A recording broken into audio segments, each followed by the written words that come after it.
You think living in a castle was a privilege, that it meant firelight velvet and feasts by the hearth. Then try surviving January, with no glass, no mattress, and a floor made of stone that remembers every past winter. Thick walls didn't keep you warm. They kept the cold in.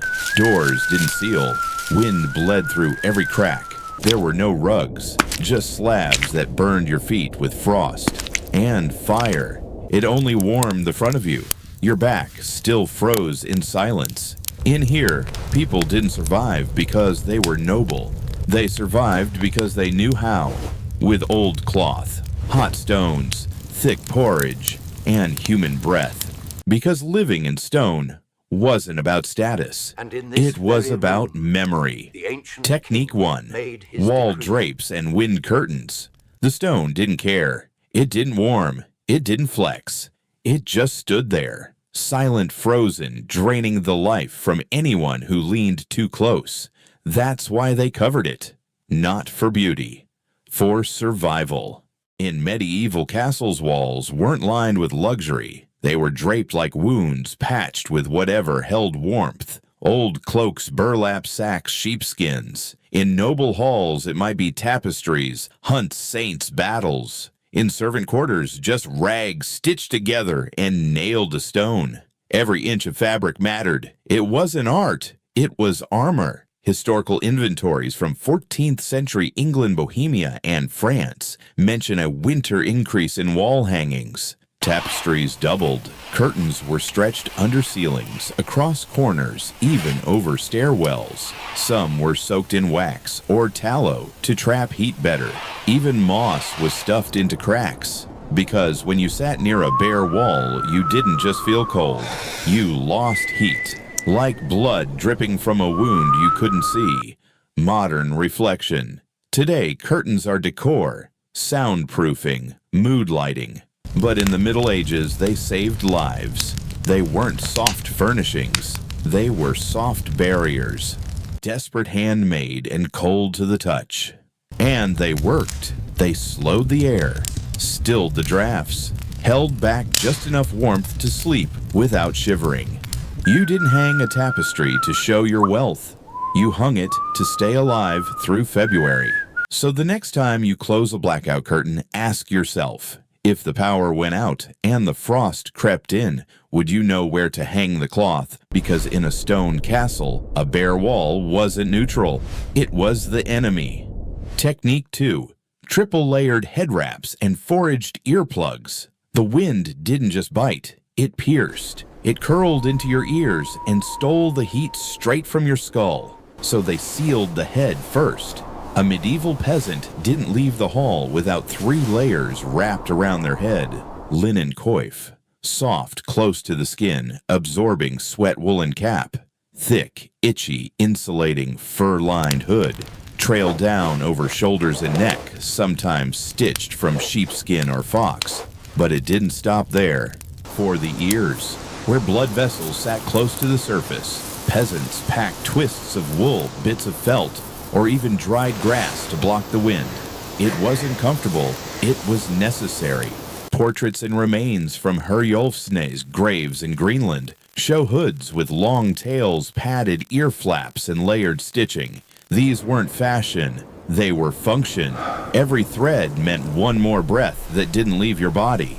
Modern reflection, you have thermal earmuffs fleece, lined balaclavas, Bluetooth beanies. They had rope and rag, sometimes even bread soaked in lard stuffed into a child's hood just to hold warmth.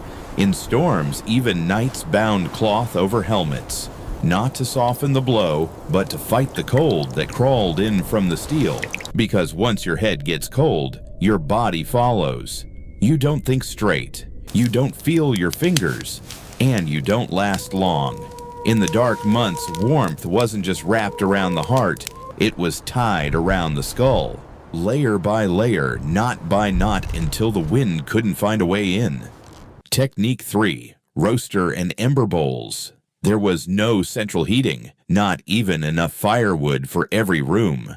So they made the heat portable. Roasters, small bowls of glowing coals, were the survival tech of the Middle Ages. metal, ceramic, sometimes carved stone. They didn't burn with flames. They smoldered, carried by hand, placed under benches, hidden beneath blankets, a pocket of heat in a world of cold.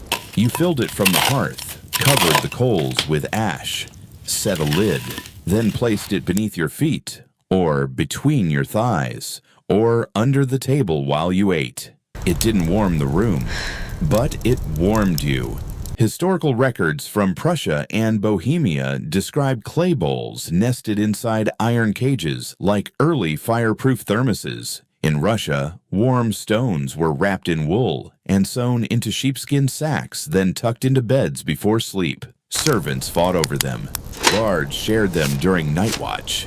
Maids used them to heat bathwater and baby clothes. You plug in a heated blanket, tap a thermostat. They risked burns, asphyxiation, even house fires, just to keep their toes alive. They knew the dangers. A tipped roaster could spill coals, too much smoke, and you'd never wake up. Child, so they never left it unattended, never used it closed inside a tent of cloth, and always placed it on stone or in basins of sand. Because when the hearth was too far, they carried a piece of it with them. A roaster was not a luxury. It was a lifeline in a bowl, passed from room to room like a secret glowing with just enough heat to get you through the night. Technique 4. The human heat chamber. Not every room had a hearth. Not every hall could hold a fire. But every castle had people. And when winter sank its teeth in, they turned to each other. Some castles included a room that doesn't appear on tourist maps. Small, windowless, low, ceilinged. A chamber designed not for rest or ritual, but for warmth. It was called by no formal name, but it functioned as a heat recovery zone where bodies gathered breaths, pooled, and the air grew heavy with survival. Servants came here after long shifts. Guards thawed after night watch. Children were brought in to stop their teeth from chattering. A candle burned low, a dog curled by the wall. Nothing else. 10 minutes inside, and you felt sensation return to your fingers. 15, and your blood remembered how to move again. Archaeological reconstructions at Guédelon and analysis of room placements in Château de Vincennes confirm these warm pods existed, tucked beside kitchen stairwells or inside alcoves. Woolen hangings sealed the door. Straw lined floors absorbed the chill. No sound, no movement, just heat, generated by the huddle. Modern reflection. Today we have infrared saunas, heat pads, emergency shelters, but they don't teach you the oldest method gathered stillness. This chamber wasn't cozy. It wasn't meant to be. It was a stopgap, a reset, a place to catch your warmth before it disappeared for good. You didn't talk. You didn't waste breath. You just sat there in a pocket of shared silence and let the human body do what architecture couldn't, because when no fire would burn, the heat had to come from you. Technique 5. Windlocks and trapdoors. Drafts didn't just chill the skin. They robbed the heat from the air, slipping through stairwells, racing down corridors, draining every breath of warmth left in the castle. So they blocked it, not with modern insulation, with doors, layers, angles, and gravity. Medieval builders knew cold didn't move in straight lines, so they bent the paths. Castles like Crac des Chevaliers or Dover were designed with short hallways, tight turns, and twisting staircases, not just for defense but for temperature control. Between rooms, they placed multiple doors, heavy oak, iron hinges, some sealed with cloth or moss. Above and below floors, they added trapdoors, wooden panels that could be dropped or lifted to seal off rising air. It wasn't luxury, it was containment. Some hallways had double vestibules, small enclosed spaces that broke the flow of wind like an airlock. Modern reflection. You trust HVAC systems and silicone-sealed windows. They trusted wood leather and a strategically placed latch. And it worked. You could feel it the moment you stepped through a second door. The air was still, warmer, breath didn't vanish, candles didn't flicker. That meant the cold was on the other side, and staying there. These weren't random features, they were thermal barriers, built into the bones of the castle. Tactile, manual, low-tech, but deeply effective. And when snow fell sideways and wind howled through the courtyard, someone would walk the halls, closing every door, latching every panel, and dropping the floor hatch, because a single gust could undo hours of gathered heat. When the wind came, the walls held, but the doors made sure it stayed out. Technique 6. Human proximity and heat clustering. Castles weren't cozy. They were cold, echoing, and merciless in winter. The hearth only warmed a few. So to survive, people did what no architecture could. They huddled, not just for comfort, but for heat. Beds weren't single, they were shared. 2, 3, sometimes more.